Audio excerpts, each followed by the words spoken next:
Buongiorno a tutti, vediamo ora un riassunto sull'introduzione alla geometria analitica. Quindi noi possiamo introdurre un sistema di coordinate x, y nel piano nel quale ogni punto ha due coordinate, oppure potremmo introdurre il sistema di coordinate nello spazio x, y, z. Giusto una nota: come disponiamo gli assi se sono tre nello spazio? Secondo la regola della mano destra, con le dita vado dall'asse x verso l'asse y, il pollice mi mostra il verso dell'asse z. Ok, adesso comunque guardiamo soltanto il caso in due dimensioni. Quindi posso considerare due punti, un punto A che ha coordinate xa, ya e un punto B che ha coordinate xb, yb, e ci può interessare la distanza tra questi due punti. Allora, posso disegnare qua un triangolo, che sarà un triangolo rettangolo, e poi se questa coordinata xb e questa coordinata xa, questa lunghezza sarà xb meno xa. Se questa coordinata è yb e questa è ya, allora questa distanza sarà yb meno ya. Qui dobbiamo utilizzare il teorema di Pitagora, ricordiamolo brevemente. Qua abbiamo un triangolo rettangolo, abbiamo due cateti A e B e l'ipotenusa C. L'ipotenusa è il lato più lungo, e il teorema di Pitagora mi dice che l'ipotenusa al quadrato è un cateto al quadrato più l'altro cateto al quadrato, o volendo scrivere in altro modo, C è radice quadrata di A al quadrato più B al quadrato. Va bene, qui la distanza da questi due punti è proprio l'ipotenusa, quindi sarà la radice di un cateto al quadrato più l'altro cateto al quadrato. Un cateto xb meno xa e l'altro yb meno ya, quindi la distanza tra i due punti è radice di xb meno xa al quadrato più yb meno ya al quadrato. Ok, adesso questo è un riassunto, non vediamo proprio tutto, ma le cose più importanti. Diciamo di avere un segmento di estremi A e B e ci interessano le coordinate del punto medio. Bene, le coordinate del punto medio sono molto facili da trovare, sono la media delle coordinate degli estremi, xa più xb mezzi per la coordinata x e per la coordinata y, ya più yb mezzi. Ok, adesso vediamo le rette, il concetto di pendenza di una retta. Allora, cosa significa pendenza? Quindi se noi andando avanti ci alziamo di 3 unità, essendo andati avanti di 4 unità, definiamo la pendenza come 3 quarti, ce la definiamo così, di quanto ci alziamo rispetto a quanto siamo andati in avanti. Quindi in questo caso pendenza è 3 quarti, che è 0,75, 75%. Questa è la stessa definizione che viene usata sui segnali stradali per la pendenza. E poi se uno appunto conosce la trigonometria, questo angolo è legato alla pendenza, così che la pendenza è la tangente di questo angolo. Ok, nel caso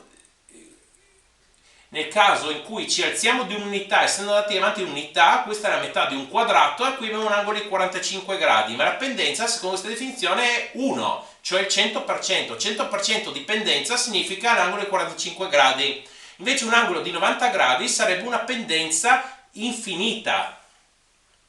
Ok, io ho una retta nel sistema di coordinate, posso scrivere la sua equazione, insomma, di solito si scrive in uno di questi due modi. Questa è la forma esplicita dell'equazione della retta, y è kx più n, dove k è proprio la pendenza. L'altra forma implicita ax più by più c uguale a 0. E qui c'è un esempio di forma esplicita, y è 2 terzi x meno 4, e questo di forma implicita 2x meno 3y meno 12 uguale a 0. Questi due esempi che ho fatto riguardano la stessa retta, si può trovare una forma dall'altra, basta fare qualche semplice operazione come si fa con le equazioni per spostare termini, moltiplicare, insomma si passa da una all'altra usando le regole per le equazioni. E questa si chiama forma esplicita perché mi dà esplicitamente quanto vale la y rispetto alla x. Poi questa avrà la sua importanza quando parleremo di funzioni, che si calcola una funzione rispetto alla variabile x. Ok, questa forma implicita, y è nascosto dentro implicitamente. Allora, la pendenza, ho detto che quanto ci alziamo rispetto a quando siamo andati avanti.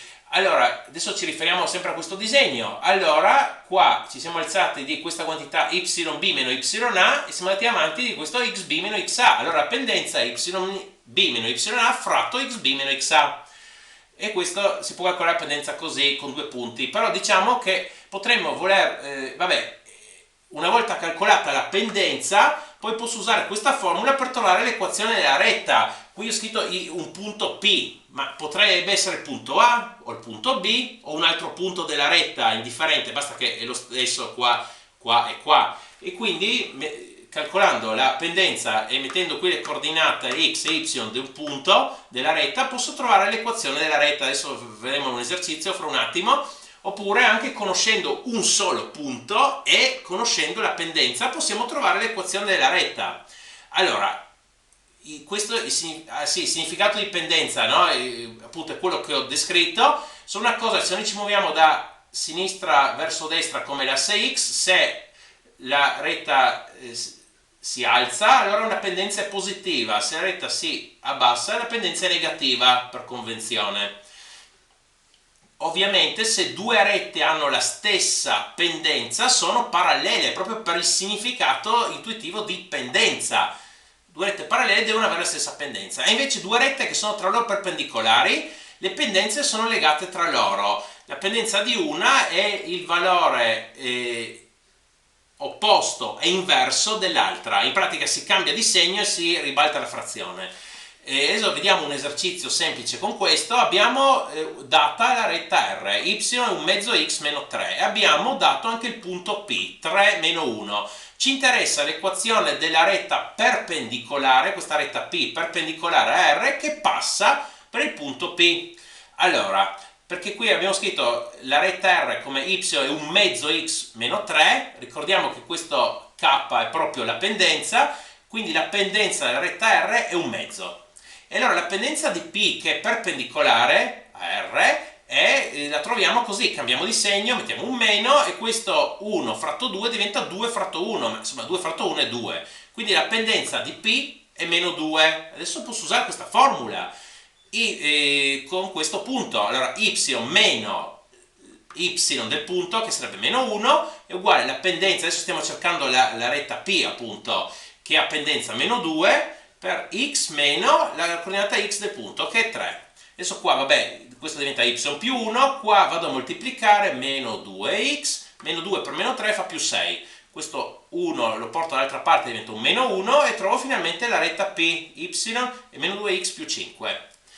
E poi potrebbe interessarci anche calcolare la distanza di un punto da una retta.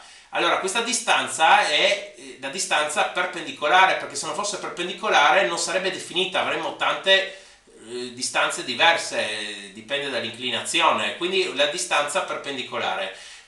Però per usare questa formula dobbiamo avere la retta scritta in forma implicita, ax più y più c uguale a 0. Il punto a coordinate x, y, p e la formula per calcolare la distanza è questa, valore assoluto, questo sta dentro il valore assoluto, a per x del punto più b per y del punto più c, tutto fratto radice di al quadrato più b al quadrato. Poi facendo geometria analitica molto spesso è utile cambiare sistema di coordinate, perché se noi scriviamo l'equazione di qualcosa, che non deve essere per forza una retta, anche un'altra figura, può essere che l'equazione diventi più semplice in un altro sistema di coordinate. Questo è un sistema di coordinate semplicemente spostato. Quello in rosso è il sistema di coordinate di partenza e quello che ho disegnato qua in nero è il sistema di coordinate trasformato, che ha un suo origine in questo punto O', che ha coordinate A e B rispetto al sistema di coordinate di partenza. E allora adesso vediamo un punto P in entrambi i sistemi di coordinate. Adesso vediamo qua la coordinata x di P. Allora, coordinata x nel sistema di partenza sarà questo A più la coordinata x', perché la coordinata x' è questa, x' più A. La coordinata y di questo punto è, nel sistema di coordinate di partenza, è questa lunghezza e sarà y', che è questo, più b. Poi adesso si girano, si invertono semplicemente le formule e troviamo che è la coordinata nuova x, cioè x', e x meno a, la nuova coordinata y, cioè y' e y meno b. Questa trasformazione può essere spesso utile, come vedremo anche più avanti. Ok, per favore mettete un mi piace e iscrivetevi, grazie.